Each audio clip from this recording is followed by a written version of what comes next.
Hello, everybody. Welcome to our latest e-commerce explored webinar, our very first of 2025. And the only thing we could kick off 2025 with was success. What's it going to take to be successful in this year? That is what we're going to be discussing.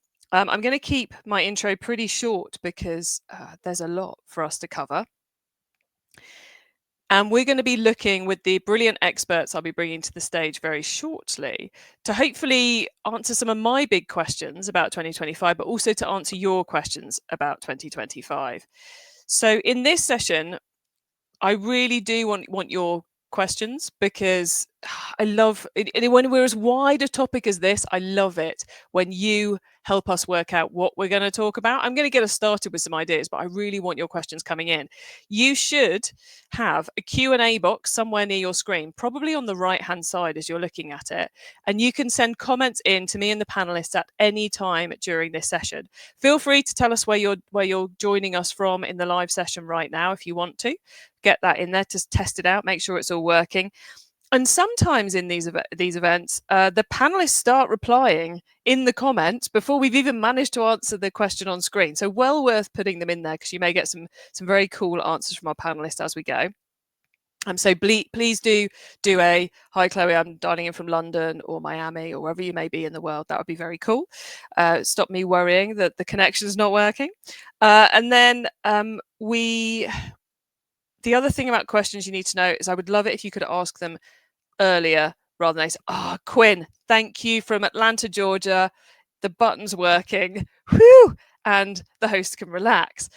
So the other key thing to know about the questions, now you know how to do it, is that the sooner you ask them, the sooner we can answer them. If you leave it until 10 minutes to go, the chances of me being able to answer it is fairly low. Oh, I love it. Edward, a question this early. Political, so might leave that to a little bit later, but love the fact you're already asking questions. Hello, Maddie from London, Alana from Somerset, and Jamie, who's one of our panelists, getting involved as well. So before we meet our panelists, I mustn't forget to give a massive a massive thank you to our sponsors. We've got Locate, Shopline and JH sponsoring this particular event. So awesome to have them here with us. And you will find out more about them somewhere on the page you're watching. There's links to them so you can go and explore a bit more about them. Wow, we've got loads of you coming in here live. We've got mainly America and UK. Seems to be the two areas. So anyone from outside of that, please do let me know. Right, so who are our panelists for this one? Well, we've got Alex Bryan from Locate, we've got Jamie Huskisson from JH, and Zoe Rosewall from Turn Eco, and you've got me, the host of the Keep Optimizing an E-commerce Masterplan podcast, who will be asking the questions. What I really want to do, though, is to get them up on stage and get them to come and tell us all a bit about themselves, because they will do so much of a better job of introducing themselves than I will. So hello, lovely panelists. Awesome to have you all here. I would love it if you could tell the audience a bit about you and where your background in e-commerce and who you work for. Alex, we'll kick off with you and then we'll go clockwise around the room, please. Alex, you're on mute, my dear. So we had to get it out of the way early. So. we had to do a mute early, didn't we? We had to. Still on mute. It was definitely speaking a while ago. Yeah, it was working. It's not working. Alex, can you please, because I still can't hear you, can you log off and log back in again?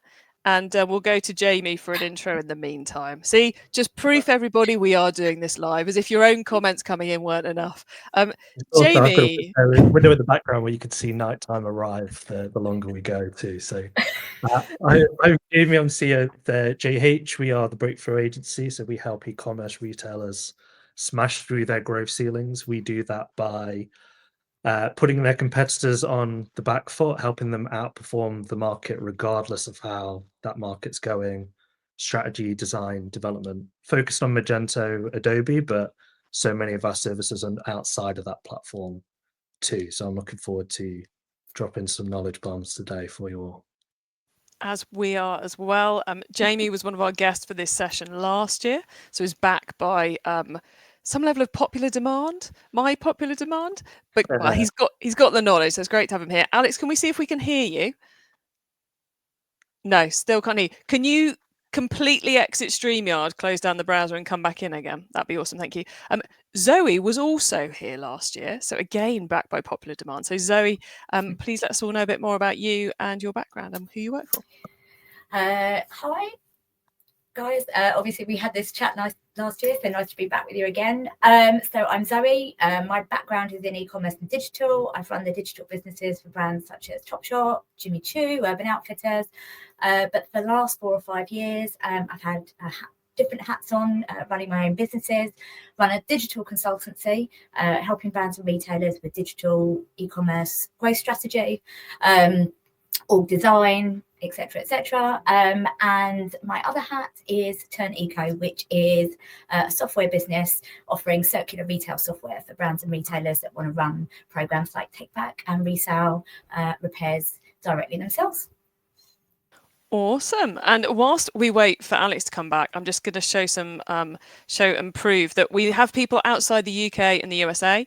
So we got Jay Zunti from Saskatoon in Saskatchewan, which I think is Canada. But this is where my geography starts to go wrong. So let me know if I've got that wrong.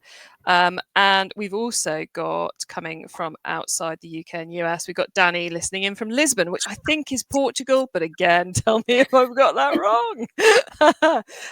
Alex, can we hear you? Third time lucky. Can you hear me now?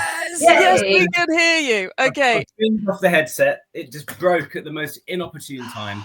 But Chloe, thank you for sticking with me. And online listeners, it's a pleasure to be here. I am Alex from Locate. We work with retailers to help them with their data quality.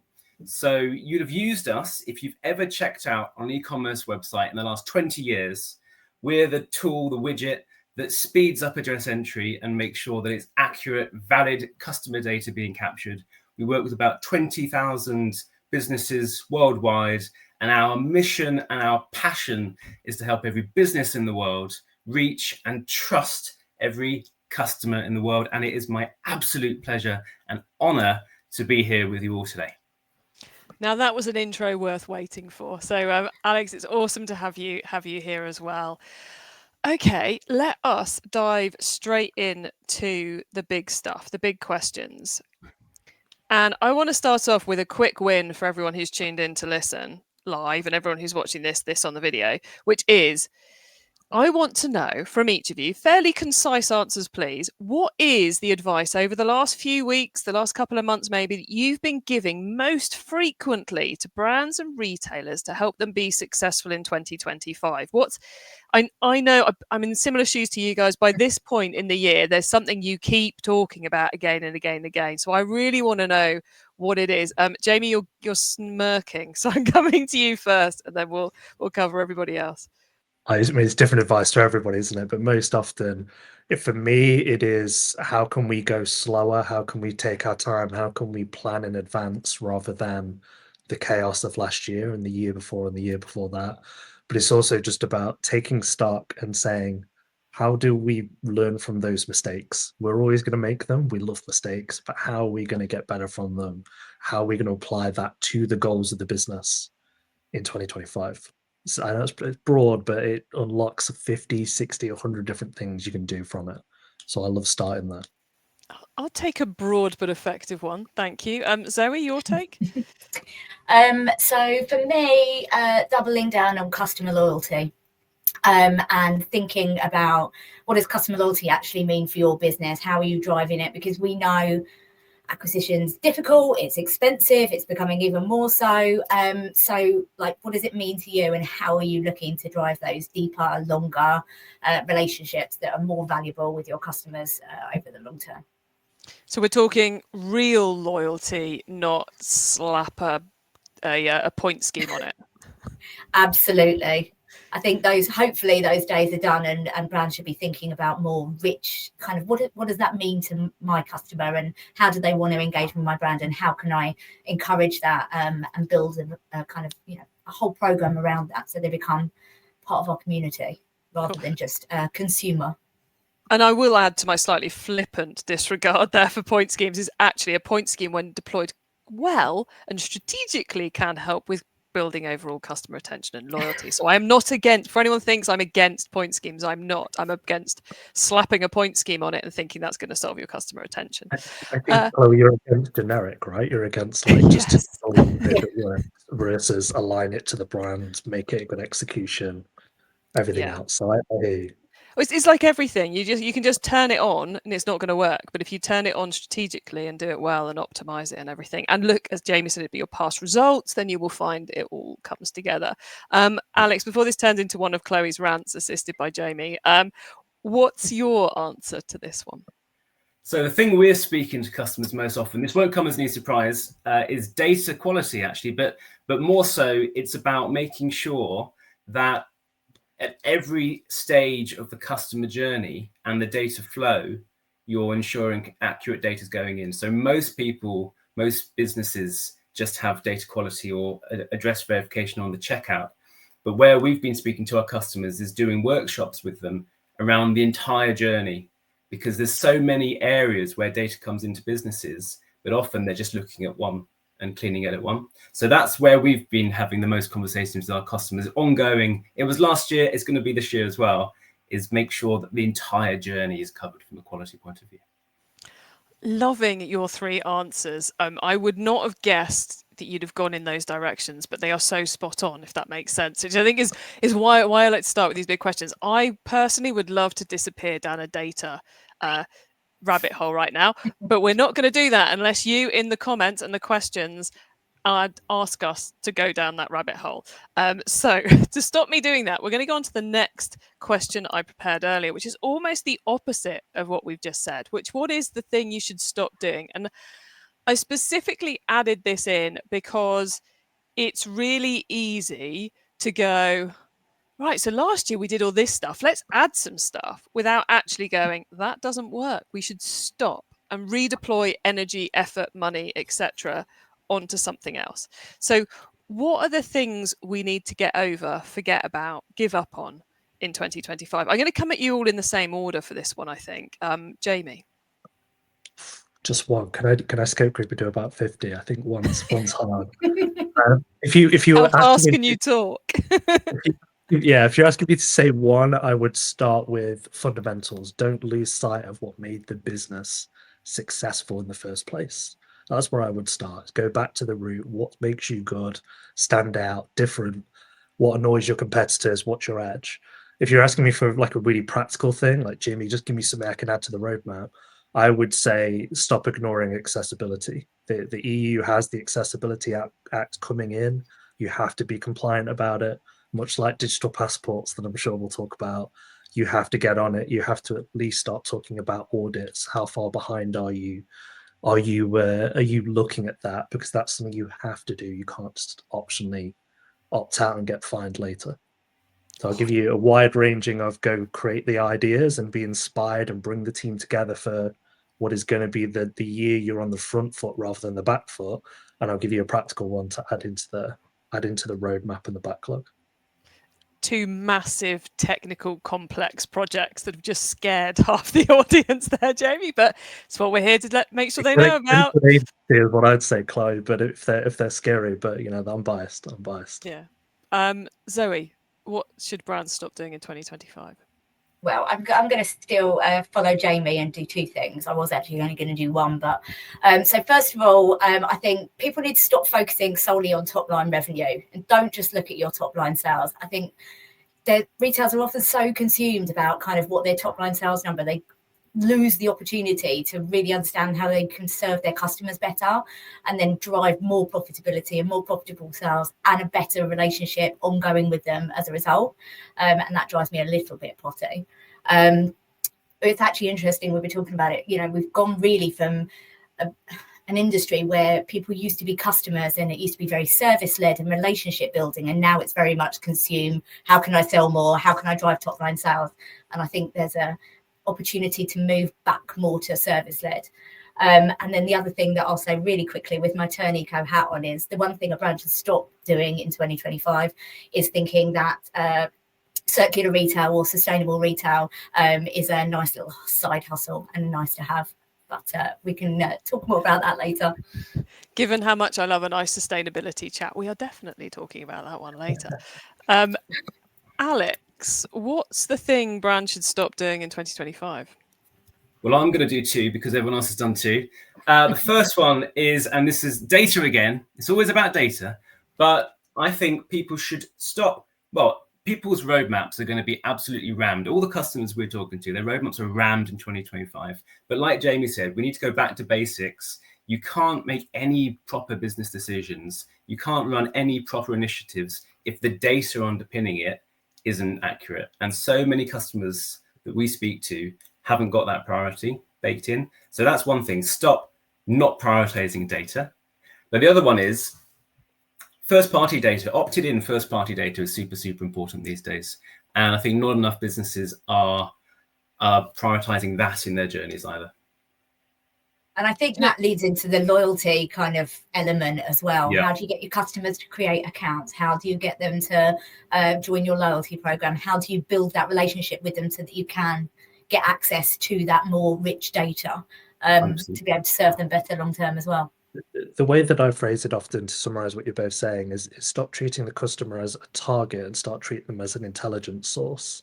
And it's the more you're listening and talking to the customer and gathering lessons rather than just saying, can we get them to convert?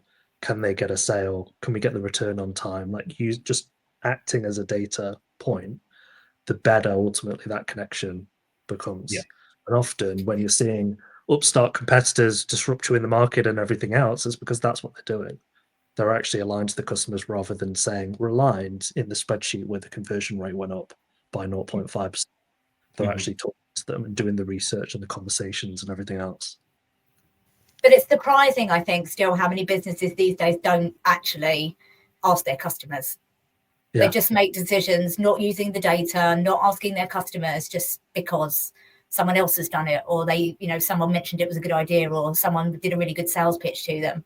Like, do you need it? Do your customers want it? Is it going to add any value for them?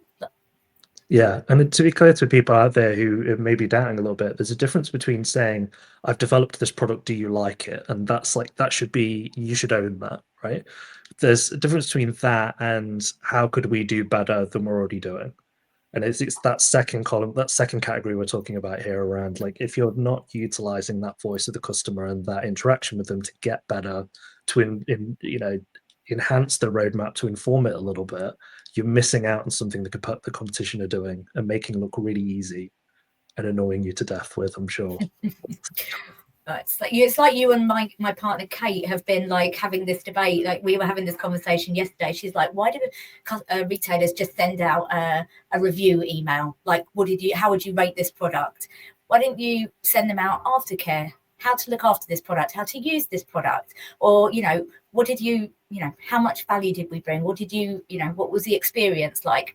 All of this richer kind of more valuable data rather than give us a 5-star rating, please, and be done with it.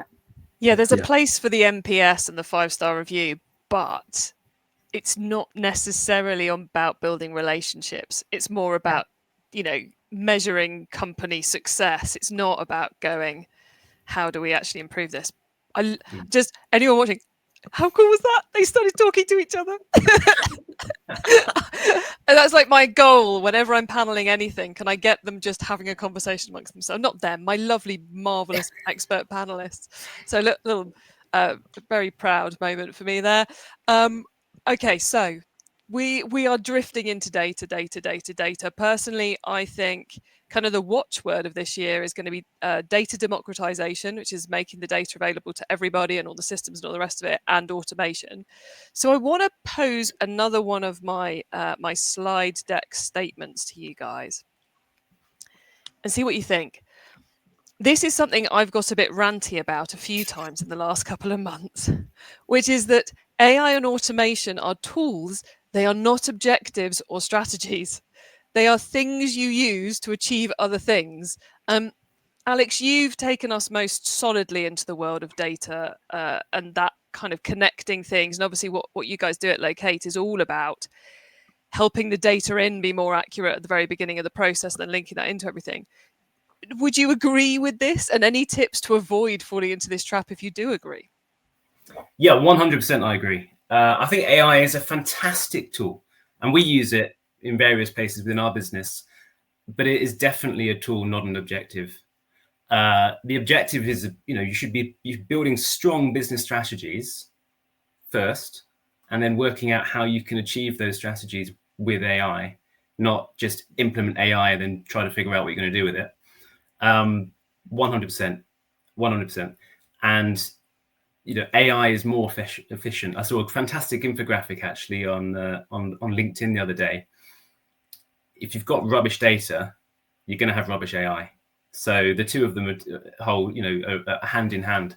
But certainly, it's going to explode this year. I think AI and automation is going to explode in every industry, but it should definitely be part of the strategy, not the strategy itself. Yeah, so anyone whose boss is going, we need automation. We need automation. Make them listen to this bit and get them to go, oh, but why? Why do we need automation? Yeah. Zoe, Jamie, anything to add on this before? I'm more than happy for you guys to to contribute to this one, but I don't want us just to go down a plate, to spend 5-10 minutes of us all just agreeing we're awesome. Any advice for helping people avoid this trap, I suppose? I think it's the goal first, but I think it's with AI and automation. I agree with the data point. I also kind of disagree in that the better you train somebody, the better they can use it. So there's a lot of AI use cases that are nothing to do with the data, right? It's about the prompt that goes in to get the advice back. So for that, it's about what are your training programs? What are you actually doing to enable AI usage? And then on the other side, where data does come in terms of merchandising, recommendations, that kind of thing, customization, personalization, everything else, that's where you have to start with the end objective and make sure that AI is getting there. For me, the 2025 trend of this, the thing that's coming up a lot in the conversations with me is, okay, but Jamie, I'm really overwhelmed. How do I even take the time to do a roadmap or to take the time to go slow or remember why we're in business? And a lot of it is about, well, we can make you more efficient if we use AI to enhance you and do this and do that. So it's really about, I agree that it's not necessarily an objective, but I could frame it as an objective too. So I'll take the opposing view. But it is one of those crazy things, isn't it? Where we're putting in place AI and automation to make us more efficient, but you first have to find a chunk of time to build it. And for anyone who follows me on LinkedIn, I am deep in building automation into my own business at the moment. And I've reached the point where I've done one bit of it, which has just created a lot more work for me off the back end, because it's kind of like the first part of the conveyor belt is built, and it's now all the tasks are just stacking up because I've not built the next bit. So it is a bit of a fraught journey with an amazing goal at the end. Zoe, anything you want to add into this bit? No, I'm excited about the potential for HI in e-commerce. I'm here for it, but I agree. I think it's what's the goal and how can you use it to get you where you need to go? Yeah, I think it's solve the problems rather than anyway. Before I take us down that rabbit hole, the next rabbit hole, which is a topic so close to my heart and I know hugely close to Zoe's heart as well, is sustainability in e-commerce, how we get consumers to be making better, more conscious buying decisions, how we build a business viable circularity, eco-conscious elements into e-commerce stores and into the e-commerce industry. But this is I assume a controversial one. Maybe it won't be. We'll see. But my findings from last year were that sustainability isn't really a USP anymore. It's something that everybody has to do. So you can't go out there to explain a bit more about what I mean. You can't go out there and go, we're the sustainable kids' toys brand, because half the kids' toys brands are now sustainable kids' toys brands. So it's kind of become table stakes. But Zoe, I'm going to come to you first on this one. Agree, disagree? You are welcome to wildly disagree with me. It's completely fine. But I would love your take on this. I agree. I'm really going off the use of the word sustainability because it's such a broad term that means so many things that it's kind of losing its own purpose, I guess. But if we talk about sustainability in terms of, actual products, how are they created? What materials are they made from? What options are there for the customer to deal with them when they finish with them, when they come to end of life? Yes, I agree. It's not really a USP anymore because legislation is starting to bring, kind of rules and regulations in that is going to make every retailer think about this in some way, shape or form. Jamie mentioned digital product passports. They're coming in. We've got waste directives. We've got the circular economy laws in Europe that are, talking about how you deal with product post-consumer and making sure that people are compliant with that. So it's you have to be thinking about it. Your customers are already there. And actually, there was a really interesting study that was just released by the Boston University Institute for Global Sustainability. They took 4 years worth of retail data to analyse the impact of take-back schemes and circular retail programs on conversion rates for new product, for buying new product, and for loyalty. And what they found was that customers that participated in a retailer's circular recycling program then spent more money on their subsequent visits to the store than customers that didn't. So there's a lifetime kind of value to it from participating in those programs. They also found that when customers were shown 2 identical products but at different price points, customers were willing to pay a higher price point for the one that was advertised as part of a circular program than they were willing to pay for the other one that wasn't. So that's then proving out the case that actually offering and marketing take back and recycling programs can drive conversion at the outset and increase customer lifetime value. And people are willing to pay more for those products when they know they've got a route of disposal for it at the end, even if, that's going to be a few years further down the line. So I love this study. It kind of encapsulates everything that we're trying to tell the market, which is, this is a real conversion driver. It's a customer acquisition and retention tool. It's a customer lifetime value opportunity. And plus it can help you create new revenue streams through resale and reuse and repairs and upcycling programs. So it's no longer a USP. You have to be thinking about it. And if you're not, you're going to find out pretty quickly that it's going to cost you. It almost feels like whilst the USP bit has come down, the profitability business case is just getting more and more proven. And that report, as you were saying about it, I was like, did you at Turneco commission that report? Because it's literally, what Turneco does, increase conversion rate. And it's like tick, tick, tick, tick, tick, Yeah. everything. And I think, it's still, circular retail in particular is still relatively in its infancy in terms of, brand owned in particular. Like we've had marketplaces like eBay and Vinted, etc. for quite some years now. And, that's the biggest question mark that we get from brands. It's like, really, that just it doesn't, how are you going to make that profitable? But we're seeing more and more data come into the market that proves time and time again that these can be not only profitable, as a kind of a business operation, but the wider business implications of how you engage with your customers and keep them then kind of retained and engaged with you longer term are also really, really important and really can help you grow. Awesome. We've got questions coming in from the audience. Anyone who wants to send us another question, please do send them in. We've got time. I would love to know what you want to know about. Alex, Jamie, any take on this sustainability angle from either of you? Yeah, I'd say that it's not a USP anymore, is it? As we discussed, but it definitely is an SP.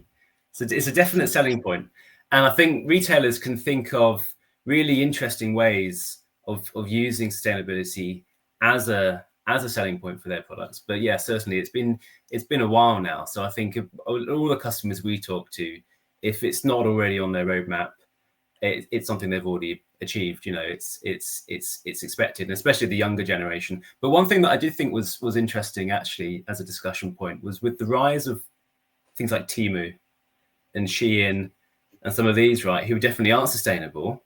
So actually, is it becoming more of a USP again now that these big Chinese businesses are sort of taking over parts of the market? And actually, Shein's an interesting one, right, Alex? Because it's just very recently the whole kind of BBC going out on the going out and asking people, will you still shop here after you found out about X? And them answering, well, it cost me £20 a month for all of these clothes, so why would I? And I think it's the acknowledging the opposing view, I suppose, in that you can be a B Corp, you can do the eco stuff, and that is your audience. And there's an audience that, for lack of a better word, is put off by that, or it doesn't matter to at the same time. And I know it sounds silly because we can all agree that it's important, but it's also there's some parts of the audience that don't care about that. They'll care about the product, care about something else. But there's also the dichotomy of, if that might not be the right word, anyway, is that conflict between the 20-somethings to, generationally define accidentally somebody badly, but who will go on marches and who will throw paint over things and super glue themselves to the M25, but at the same time will buy from Shein and Temu and all the other fast fashion places and smoke disposable vapes and do all these things which we know are bad for the planet. And they kind of have these two, we all do in different areas. It's just a lot more visible there. I personally, in the sustainability space, I think as an industry, we're doing better, but consumer habits need to be changed an awful lot more. On recent Dragon's Den last week or the week before, there was a guy who had a subscription company that was doing football shirts, and you just get any old football shirt, which is a great way of dealing with stock that might otherwise go to landfill. And I'm not a football supporter, diehard football person, so maybe I don't understand the target market, but I don't want 12 random plastic football shirts in my wardrobe. It's another one of those things where you can see it from both angles. I think we have to change consumer things, but I'm starting to rant. But it's interesting though, isn't it, Chloe? Because Temu and Shein, they're brilliant businesses, and they've grown so quickly because of that. And it is consumer choice, isn't it? Some consumers want to make that choice, some don't. But I think one of the commenters in the chat made a really good point: is that AI actually is super unsustainable, isn't it? And that's everyone's jumping on the AI bandwagon. So it's horses for courses, isn't it?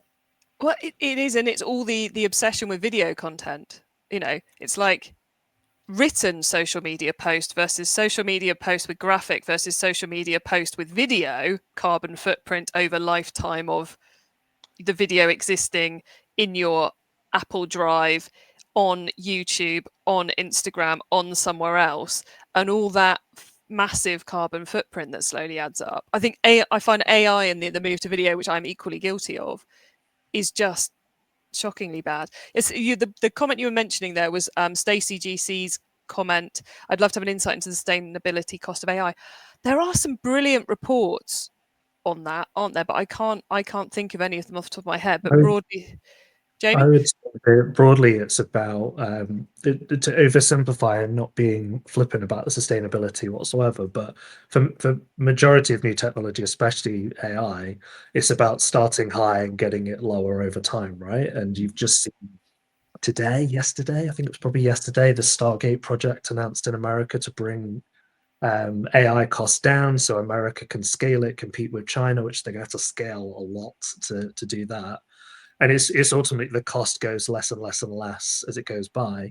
Ed's just pointed it out in the chat, just as I said it's there we go, reading each other's minds. There we go. But it's at high cost now, and it is not good now, but it will be lower, and that's their aim, is to get it lower fast enough so that it's sustainable as something we can use and get better at. And I think you go look at the first electric cars and the mileage being 30 or 40 or 50 miles, and now it's 300, 400.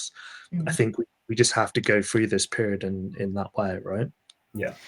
But it's such a difficult one to answer, because it's like, if you're asking a question, right? I was asking a question about how to do something in Excel today, and first of all, I tried to use EcoSEA, one of the search engines, because I know doing a search on EcoSEA uses less carbon than doing a search with Gemini.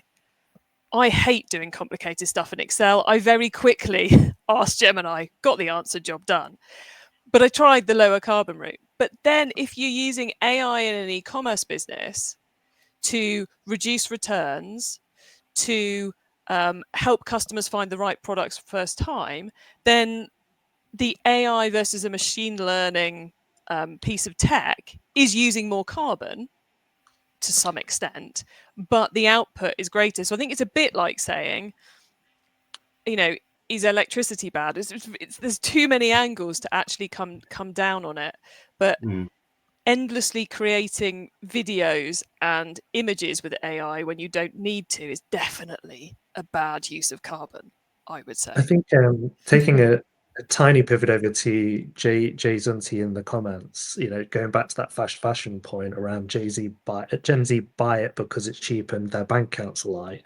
I think you've kind of got AI is used because it's easy and it's quicker than you'll ever do it yourself most of the time. With Gen Z, and coming back to the eco point, it's the people who really care about it will really care about it, lean into it, know your customer or audience, talk to your customers, everything else.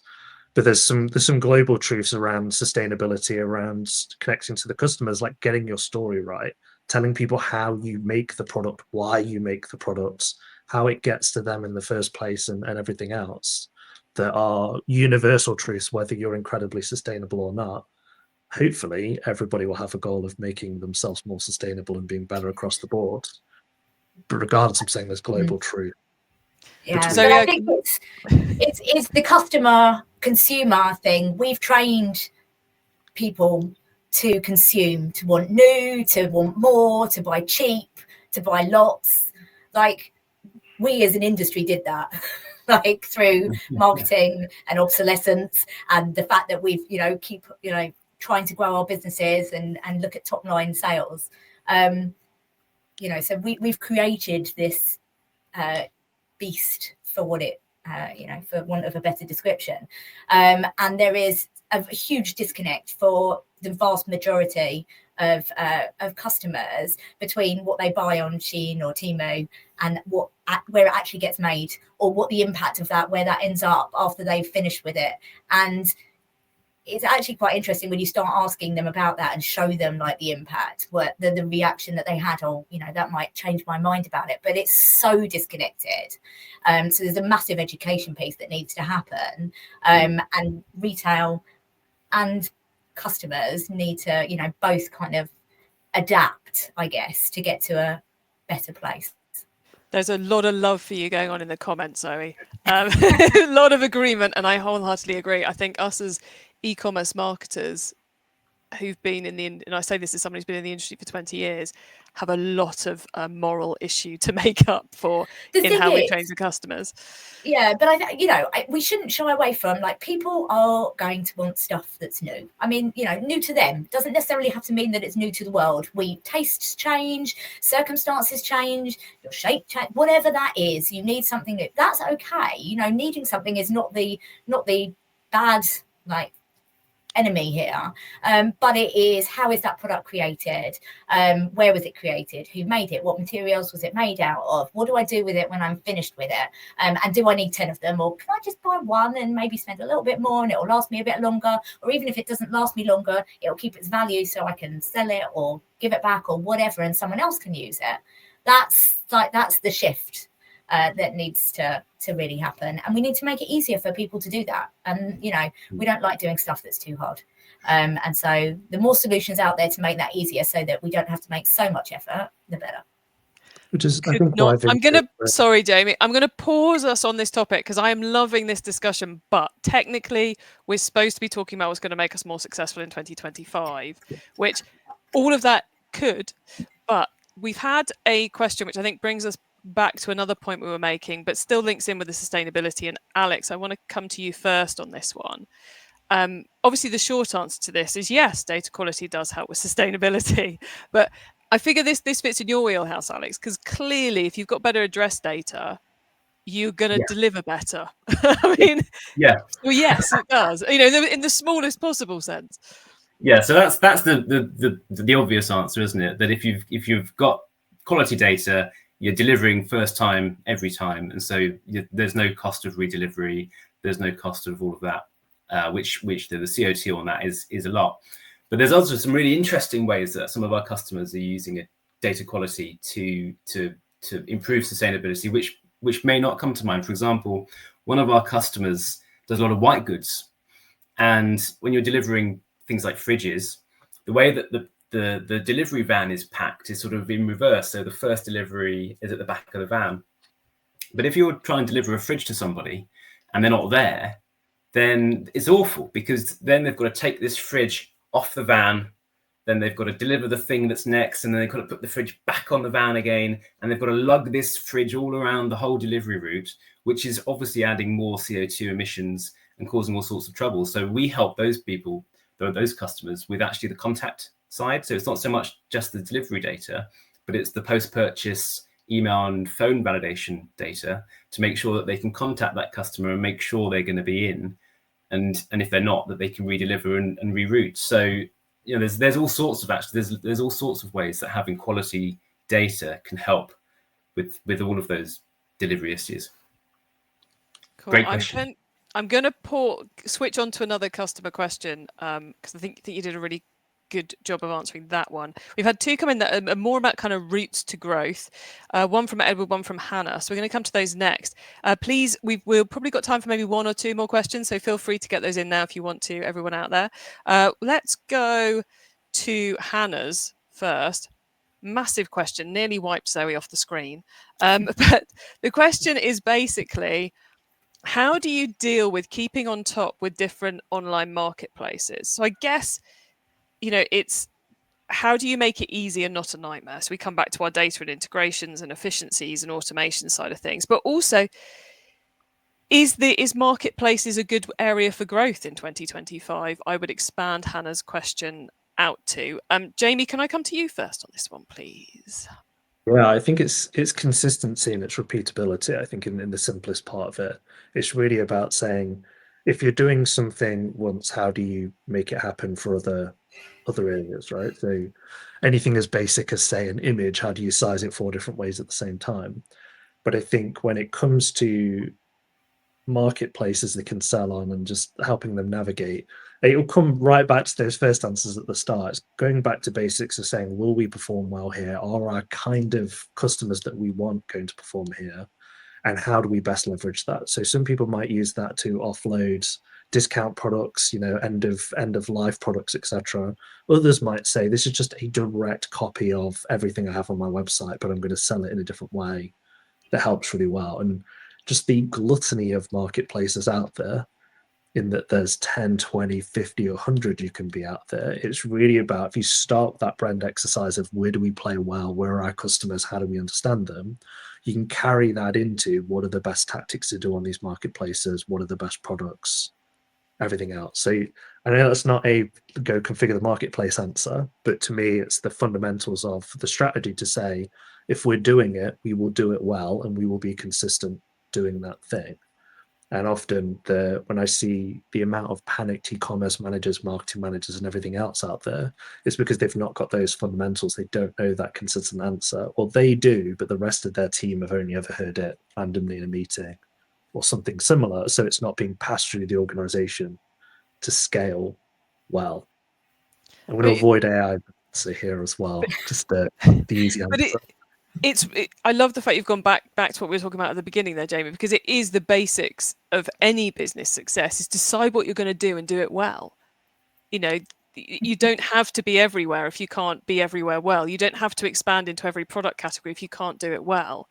And which comes back again to Zoe's point about the strive for the top line sales number above everything else, rather than actually sticking back to what you should be doing. Zoe, I think you were giggling there. So your take on marketplaces? No, actually, I quite agree with Jamie. I'm working with a retail client at the moment, actually, who has got who is selling via particular marketplaces, and we're doing quite a lot in terms of image management, etc., for all of the different requirements for everyone at the moment. But to your point, Jamie, actually, they've gone, right, we need to be here, we need to be here, we need to be here, we need to be here, but they're also trying to grow their D2C business as well. And we're like, well, hang on a second, what is the purpose of each of these channels individually? How are they actually adding to your long-term business strategy? And if you're building D2C, do you want to be on there? And if you do want to be on there for, I don't know, trying to reach a new customer, what's the product selection that you actually want to put on there? Because, you don't want to compete, you want to, build it up slowly and then, you know, convert them to D2C. So it comes back to the fundamentals, like what's your business strategy and how are you going to leverage these channels? But there are tools, you know, that you should probably look at if you're going to look on multiple marketplaces that will just, you know, you can publish your product and it'll go to all of them and just make your life super easy, or easier, shall we say. Nice. Alex, I'm going to shuffle you onto this question, if that's all right, rather than going for the marketplaces one. So this is a question about international commerce. Mm-hmm. Is it still an opportunity?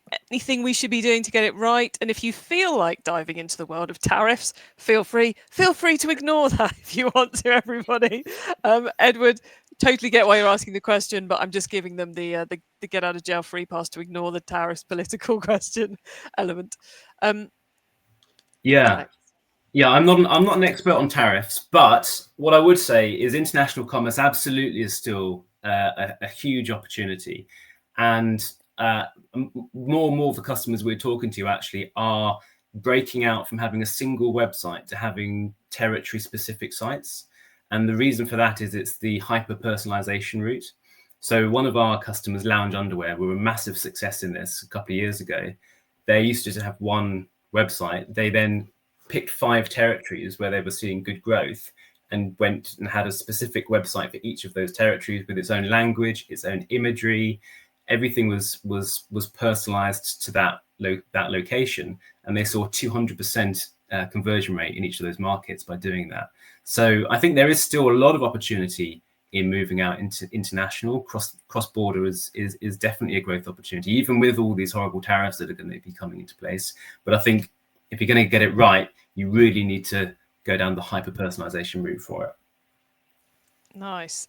Jamie, what do you reckon on international? Big opportunity in 2025? I think it'd be a big opportunity regardless of the year. I think that thinking about some of our clients, big bus tours operate in just about every major country there is. And one of the things that works well from them, from Singapore to Dubai to London to New York, is going to be having people on the ground that really understand it. And whenever I come into conversations where they're saying, Jimmy, I just don't understand why it's not worked. We've tried Japan and we failed, and that kind of thing.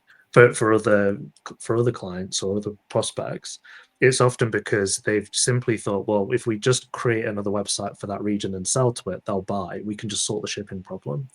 And in reality, when you come to things like tariffs, being local, building as close to that local place, moving through the whole supply chain cycle, you're going to end up in a better place. I think that locals will care more about locals, and I think that there's maybe a bit of big controversial here, a bit of a British Empire opinion that we could just sell to everybody and ignore the locality sometimes. Whereas I think having those locals or as close to locals is a good thing to make sure that's even better. So international is always the opportunity, always.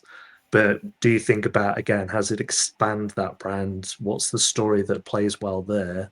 And is it resonating with those locals? Don't just assume with the natural bias you've got, we're going to work everywhere. Everybody loves my products. Everybody agrees with me, because that's the CEO opinion. You've got to put that to the side and say, what's our version for this area? Okay, we've got 3 questions left from the audience to get through, and I've got one to end with as well. So I'm going to be a bit brutalist, everybody, with what we do and don't answer. One of the ones from the audience from Quinn is about how do you think the continued consolidation of retail media networks affects brands in 2025? Fascinating question, Quinn, but we're not going to have time to do it justice. But panelists, if you fancy putting an answer to that in the chat area, feel free to do that whilst we do the other ones on screen. So sorry, Quinn. Then we've got one from David Atkinson, which I'm going to send straight to Zoe. Which is, do people think that sites like Vinted have helped significantly with the circular economy? eBay's recent policy change where they don't charge commission to personal sellers tends to suggest it's having an impact. Yeah, I would say eBay's scared. But how does a brand tap in to this zeitgeist or whatever we want, this trend? The eBay shift is such an interesting one, because obviously they're like the original marketplace and they were the first secondhand marketplace, big secondhand marketplace, and then they shifted into like new products, and like every listing was cheap brand new product from China or wherever, and they've done this kind of rebirth almost and going back to their roots. the interesting thing about Vinted and eBay is it's peer-to-peer, right? And so for brands and retailers, the opportunity is recognizing that your customers are shopping and selling and buying pre-owned product already, but somewhere else. Having a look out there, see how much of your product is out there, like already. Honestly, you'd probably be quite scared. And understanding that actually there's an opportunity for you to take ownership of that by bringing it in-house, because at the moment, if your customers are buying and selling your product somewhere else, you've got no control over it, no control over the quality, the pricing, the experience, or the secondhand customer. And there's a massive opportunity for you to do that. And you don't have to offer it on your entire catalogue. You don't have to, go all guns blazing to start with. But there is, as we've talked about already, a huge opportunity in terms of customer acquisition and retention in running these programs directly, as well as the brand equity element of really owning resale for your brand, and being the destination for a customer that wants to buy your product secondhand. Maybe they couldn't afford you to buy from you new, and they've been shopping somewhere else before secondhand, and now they can come to you. Whatever that reasoning is, there's a big piece there to own. Cool. David, I hope that's helped you. The final question from the audience we've got, which you've each got about a minute to give us an answer on this one. This is the question I detest. Which retailers should we be looking at? Who are the case studies and examples? Because I always really struggle to give an answer on this one. Really struggle. So Alex, I'll come to you first, and then we'll work anti-clockwise back around for your takes on who should we be watching or not watching. Yeah, okay. So I'll pick one of our customers to give them a shout out. But actually, I think they're absolutely nailing almost every element that we've talked about today. And that's Lush Cosmetics. Great for sustainability, great for social, doing absolute great guns on the high street, and smashing it internationally on their website as well. So I would follow them because they're doing fantastically. I've not dived into Lush online, so I will have to go and have a peek. Awesome example. Thank you very, very much, Alex. Zoe? I'm going to say Decathlon, because they're kind of really growing their circular retail offering. So they started off by doing tent rentals, so want to go camping for a festival, hire a tent, bike repairs, and then moving into other product categories like sporting equipment, all sorts of stuff. And they're kind of really evolving into like more of a service and subscription based brand, alongside obviously being able to sell new, and a really interesting example of multiple different product categories and how it can work for you as a business and be a growth opportunity. I saw an interview or a piece about them only this morning, and it would be fair to say their leadership team are quite hard-nosed about this. They're only interested in the business case, aren't they? This isn't like a Patagonia-esque mission. This is a cold, hard pound, shillings and pence mission, isn't it? With them, which makes it even more interesting. Even more interesting because, as we talked about before, like there's a nervousness almost around, actually, can you make money out of this? Like, is this really, a viable business opportunity? And they're really going for it. So yeah, be good to see what they do in 2025 and how that evolves.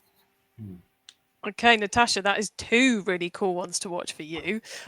Jamie, another one, please. I'll give a cheating answer and then I'll go direct. The cheating answer is any logo on the JH website. That would be the cheating answer. Because broadly, it is the people to watch are the people outperforming the market. If the market's down 20% and that logo's up 20%, they're the one to watch, right? And sometimes it's often about they're doing cool things, they're launching cool features, but it isn't necessarily improving the experience or the loyalty or the attraction or the retention, all of these things. And every one of those logos is doing better than their competitors. So anybody on that site, I'd pick out Woody's as a number one for me over in Ireland. I think they have an excellent team. They're only just getting started. They have, I won't try and quote the stats, but compared to the market, they are out sprinting it in every single metric. And they have just put in 4 or 5 other members of staff that are really going to take them to that next level as well in 2025, 2026. I'd watch what they're doing compared to their like for like, because if you were looking at something like Woodies, you'd go, well, these guys are probably getting smashed like everybody else. And they're not, because they've taken the time to make themselves different, to really focus on it and address everything across the boards, not just focus on the things that are distractions. Oh yeah, we are completely no longer in the world of you can do one thing and grow 100% in a year. Thank goodness. You've got to do it properly, which is in the comments is also a great one for sure. Absolutely exploding over time, collectible, infinitely amazing products. Yeah, Break every single barrier across the board. So I'd say Jellycat, they're just getting started. They're barely even in a way, but everything they're doing is just phenomenal to watch. So if you want a direct answer that isn't on that site, there you go. nice, cool, Thank awesome. Okay, final question for you all. Again, you've got about a minute each to answer on this one, which is, this discussion has gone in ways I didn't think it would, as it does every year. That's one of the joys of the e-commerce explored sessions. We never know. I never know where it goes, and I'm theoretically in charge. Going back to our title, what's really going to move the needle for e-commerce success in 2025 even, what would be your key takeaway for the audience? If they leave this session thinking about one thing, what should it be? And it can be, total clarity here, you can bring up something we haven't yet talked about. That is also completely allowed at this point. Jamie, I'll start with you and then we'll come around to Alex, please. Oof. I would say going back to my first answer, but rephrasing it, I think deciding who you want to be in 2025 and beyond is my biggest advice. I think we have gone through 2 or 3 years where most retailers have forgotten who they want to be, and they're just surviving and answering whoever they can, whatever they can, and deciding, well, actually, January, New Year's resolution, whatever it might be that motivates you, this is the year we take control. This is the year we're stepping forward rather than holding the shield and trying not to move backwards. That's where I would get is sort the base mentality out, sort the things that are getting in your way that are causing you to spend so much time firefighting versus moving forwards. And I think, to go to that, the phrasing I used earlier that I think we all agreed on, it's making sure that you are trying to treat the customer as an intelligence source rather than simply a target wherever possible, and getting back to the roots of the customer that made you so successful, that gave you such a great business in the first place, and just connecting back to that. What are we making their lives better with? What are we improving in that experience? And get away from just launching a feature for the sake of the feature being alive. It's how does it really connect back to that customer and change the game for what you want to achieve in 2025. Nice answer, thank you. I do feel like we're maybe on some kind of a back to basics year in some ways.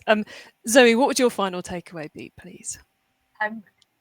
I would always say back to basics, just so you know, it still surprises me the number of businesses I come up against that are focusing on the shiny, and underneath the hood it's an absolute mess. And you're like, no, come back, let's fix this first, and then we can get there.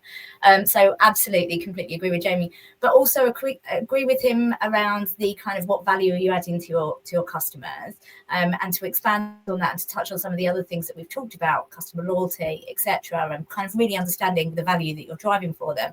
But bring it back to think about circular retail, because it is not, we've talked about sustainability not being a USP anymore. It's not really a nice to have, not really table stakes. So stop thinking of it as the kind of little side hustle and a project, and think about it as a way to build a core business kind of stream strategy in a place where your customers are actually already engaging.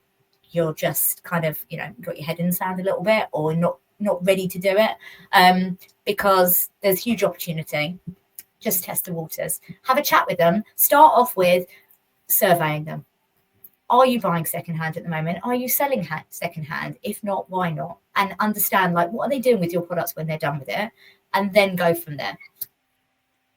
Awesome, thank you. We are running out of time, so I am going to make a decision right now. We're going a few minutes over, everybody. So Alex, don't worry about that clock at the top of the screen. You can give us your full answer, please. What would your key takeaway be? The minute you arrived with Alex, let's go. Well, so I'm going to go back to AI.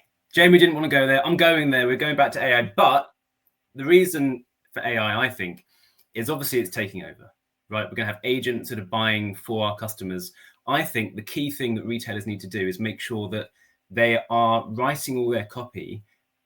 Everything they put out there needs to be written with AI in mind, because it's the AIs that are looking for this stuff. So if you've got loads of stuff on different marketplaces, make sure that it's written in a way that AI is going to find it right. You're up against AI bots. They're crawling the web and looking for stuff everywhere. So it's the stuff that wants to come to the top of that, and you need to be having that in mind. So that's what I'd say is actually AI content focused is the one thing. I love that, content for the AI, not AI created content. Very cool. Huge thank you to all three of you for being absolutely brilliant and rolling with wherever this session went. You've all been super insightful, so really appreciate you being here. I'm going to send you all off screen whilst I do the wrap up, so you can go relax in the green room, and I'll join you in a couple of minutes.